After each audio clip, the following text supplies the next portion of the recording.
Nous allons voir aujourd'hui les solutions des exercices de la série de TD numéro 2.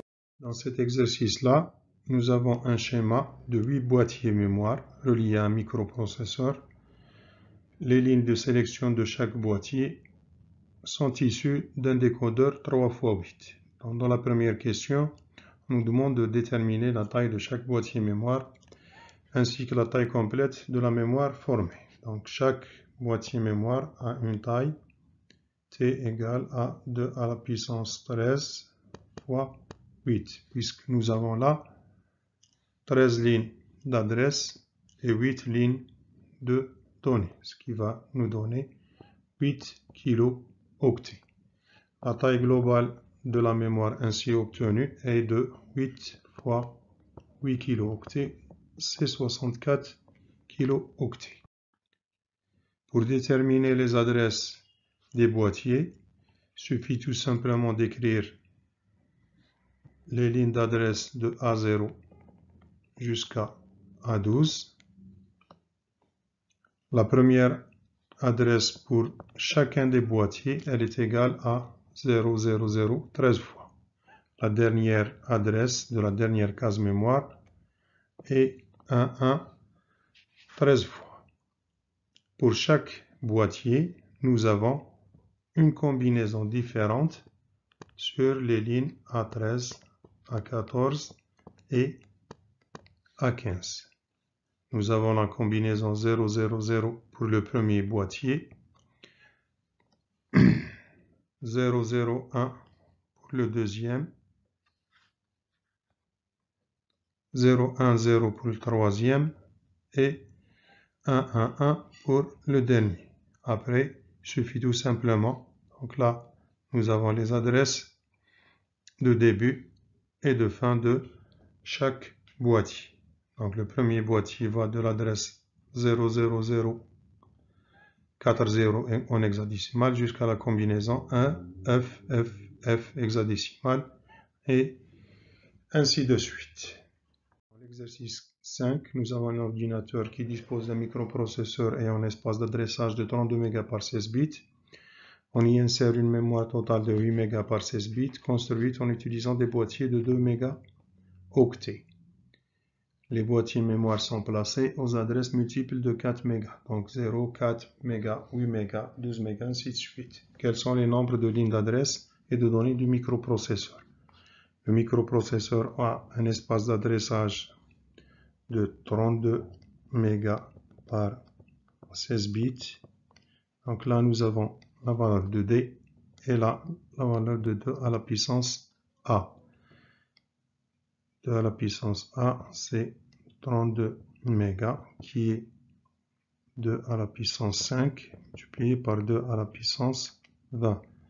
Alors, A égale à 25, et bien sûr, D égale à 16. Pour ce qui est des boîtiers mémoire, nous avons des boîtiers mémoire de 2 mégaoctets, donc D égale à 8, et ça c'est 2 à la puissance A. 2 à la puissance A égale à 2 fois 2 à la puissance 20, donc A égale à 21. Pour déterminer le nombre de boîtiers nécessaires, il suffit tout simplement de faire la division 8 mégas, donc la taille mémoire globale, donc 8 mégas par 16 bits, divisé par 2 mégas par 8 bits. On va obtenir 4 fois 2. Donc nous allons avoir une disposition de 4 lignes et dans chaque ligne nous avons 2 boîtiers mémoire. Chaque boîtier mémoire va fournir 8 bits pour avoir 16 bits qui correspondent au bus de données du microprocesseur. Pour ce qui est des lignes d'adresse, donc nous avons des boîtiers de 2 mégas, donc qui ont 21 lignes d'adresse. Donc les lignes de A0 jusqu'à A20 vont être connectés sur tous les boîtiers mémoire. Donc sur les 8 boîtiers mémoire, nous allons connecter de A0 jusqu'à A20. Le microprocesseur dispose de 25 lignes d'adresse. Donc on va avoir 4 lignes supplémentaires qui sont A21, 22, 23 et 24. Ces lignes-là vont être utilisées pour spécifier les espaces d'adressage ou bien l'espace d'adressage de tous les boîtiers. Dans l'exercice, on nous dit que les boîtiers mémoire doivent être placés aux adresses multiples de 4 mégas. Alors, 4 mégas, c'est quoi?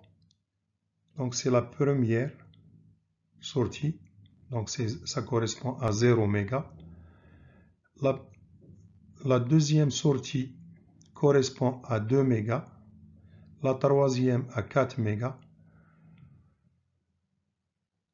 Ensuite 6 mégas, ensuite 8, ainsi de suite. Puisque nous avons ici des boîtiers qui ont une taille de 2 mégaoctets, le nombre maximal qu'on peut avoir de boîtiers de 2 mégas, c'est 16. On peut mettre au maximum 16 lignes de boîtiers. Donc, du moment qu'on a 4 lignes sur le décodeur, donc on va avoir 16 sorties.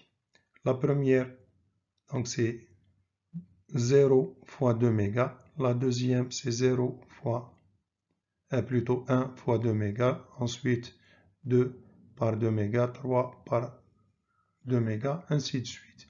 Donc les adresses multiples de 4 mégas sont la première, la troisième, la cinquième, donc celles qui sont mentionnées en rouge.